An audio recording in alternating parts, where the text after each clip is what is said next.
Hi ಎಲ್ಲರಿಗೂ welcome back to my YouTube channel. ಏನಿಲ್ಲ, ಇದು ವಿಡಿಯೋ ನಾವು ಹಂಗೆ ಕೆಲ್ಸಕ್ಕೆ ನಡ್ಕೊಂಡು ಹೋಗ್ಬೇಕಾದ್ರೆ ಅಂದರೆ ಬಳಸ್ಕೊಂಡು ನಡ್ಕೊಂಡು ಹೋಗ್ತಿದ್ವಿ. ಇಲ್ಲಿ ಒಂದು ಎಕ್ಸ್ಕಲೇಟ್ರ್ ಮಾಡಿದ್ದಾರೆ ಇವಾಗ ಹೊಸದಾಗಿ. ಅದರದ್ದು ಇನೋಗ್ರೇಷನ್ನು. ಸೆಂಟ್ರಲ್ ಗೌರ್ಮೆಂಟ್ ಅಲ್ವಾ, ಬೇಗ ಕೆಲಸ ಆಗುತ್ತೆ. ಮೆಟ್ರೋಗೆ ನಿಯರ್ ಆಗಲಿ ಅಂಥೇಳಿ ರೈಲ್ವೆ ಸ್ಟೇಷನ್ದು ಆಚೆ ಹೋಗ್ಬೇಕಾದ್ರೆ ಮಾಡಿದ್ದಾರೆ. ಬೇಗ ಆಗಿದೆ ಕೆಲಸ ಮಾತ್ರ. ನಮ್ಮಣ್ಣ ನನಗೆ ಫೋನ್ ಮಾಡಿ ನಿನಗೆ ಅಂತ ಪೇಡ ತತ್ತಿದ್ದೀನಿ ಅಂತ ಅಂದ. ಸರಿ ಓಕೆ ಅಂತ ಹೇಳಿ ತಗೊಬಂದಿದ್ದಾನೆ. ಬಟ್ ನಾನು ನೋಡೋಷ್ಟು 2-3 ಪೀಸ್ ಇತ್ತು. ನಾನು ತಿನ್ನೋ ಅಷ್ಟರಲ್ಲಂತೂ ಒಂದೇ ಪೀಸ್ ಎಲ್ಲ ತಿನ್ಕೊಬಿಟ್ಟಿದ್ರು. ನಮ್ಮ ಫ್ರೆಂಡವ್ರ ಮನೆ ಗುರುಪ್ರವೇಶ ಇತ್ತು, ಬೆಳಗ್ಗೆ ಕೆಲಸ ಇತ್ತಲ್ಲ ಹೋಗೋಕ್ಕಾಗಿರಲಿಲ್ಲ. ನೈಟ್ ಹೋಗಿದ್ದೆ. ನನ್ನ ಫ್ರೆಂಡ್ಸ್ ಎಲ್ಲ ನೋಡಿ.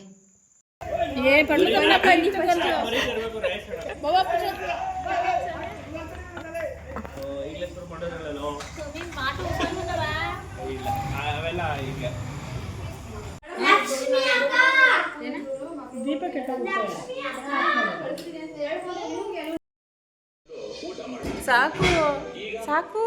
ಟಿವಿ ಮೊಬೈಲು ನೋಡ್ಕೊಂಡು ದಬ ದಬ ದಬ ಅಂತ ತಿನ್ಕೊಂಡು ಅದೇ ತಿಂದಿದೀವಿ ಅಂತಾನೆ ಗೊತ್ತಾಗಲ್ಲ, ಕೆಲಸ ಕೊಟ್ಟೋಗೋದು. ಊಟ, ಮನೆ, ಕೆಲಸ ಸಾಕು.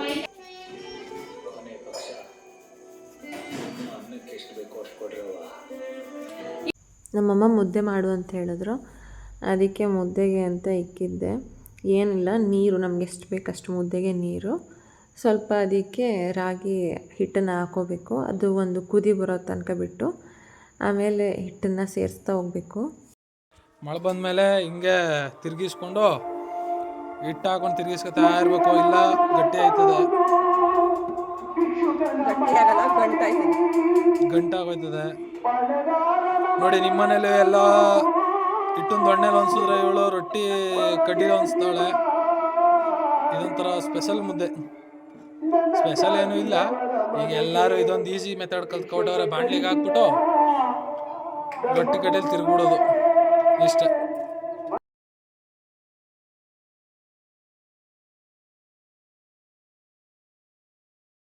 ಫೈನಲಿ ಒಂದು ಲೆಕ್ಕಾಚಾರಕ್ಕೆ ಮಾಡವಳೆ. ಕಾಮೆಂಟ್ ಮಾಡಿ. ಮುದ್ದೆ ಮಾಡಕ್ಕೆ ಬರುತ್ತೆ ಅಂತ ಹೀಗೆ ಅಂತ ಹೇಳ್ತಿದ್ಯಾ? ಮುದ್ದೆ ಮಾಡಕ್ಕೆ ಬರತ್ತೋ ಬದ್ನದೋ ಏನು ಎತ್ತ ಅಂತ ನೋಡ್ಕೊ ಕಾಮೆಂಟ್ ಮಾಡಿ.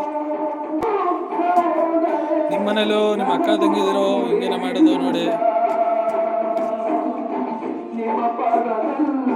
ಏನೇ ಆದರೂ ಹಳೆ ಕಾಲದಲ್ಲಿ ಒಲೆ ಮೇಲೆ ಹಿಟ್ಟಿನ ದೊಣ್ಣೆಲಿ ಒಲಿಸ್ತಿದ್ರಲ್ಲ, ಅದೇ ಚಂದ.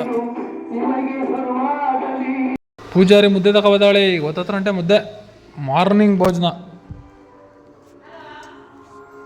ಬಿಸಿ ಬಿಸಿ ರಾಗಿ ಬಾಲ್, ರಾಗಿ ಮುದ್ದೆ ನೋಡ್ರಪ್ಪ. ತಿನ್ನಿ, ಹೆಲ್ತ್ ಒಳ್ಳೇದು, ಬಾಡಿ ಹೀಟಾಗಿರೋ ತಂಪಾಯ್ತದೆ. ಎಲ್ಲ ತಿನ್ನಿ, ಚೆನ್ನಾಗಿರಿ.